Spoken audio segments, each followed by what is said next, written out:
This is the story about the growing income gap between the rich and the rest of us in Canada.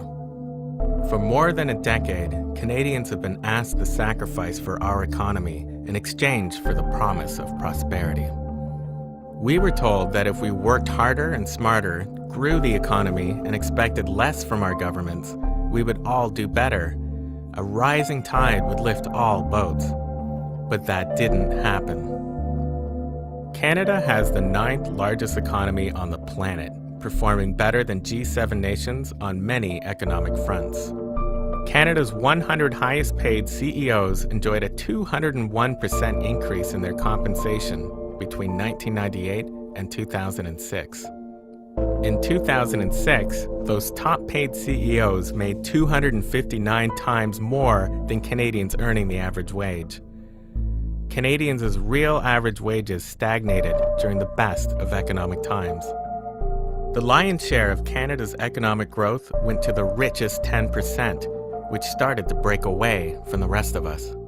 Over the past generation, the share of incomes going to the richest 1% soared. But most Canadian families had to settle for a smaller share of income.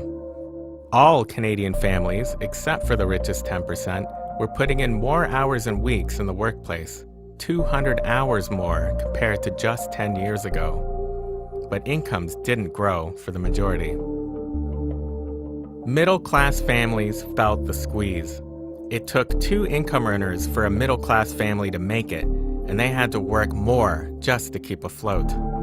Canada's poorest families were working more hours too, but compared to a generation ago, their earnings fell. The middle class may have felt the squeeze, but the poor were shut out of a generation of prosperity. The gap between the rich and the poor in Canada reached new heights during the best of economic times, and our governments did little to keep a lid on things. Canada's income gap between the rich and the rest of us traditionally grows during recessions when Canadians lose jobs, but improves during good economic times. Over the past generation, that didn't happen. The gap got worse during good times and bad. Only the richest did better. The latest round of economic growth has run its course, yet Canadians are left with more income inequality. It doesn't have to be this way. Generations before us planted the seeds for a strong middle class, and they introduced measures to reduce the number of poor among us. We can do it again to ensure future prosperity works for everyone and not just a select few.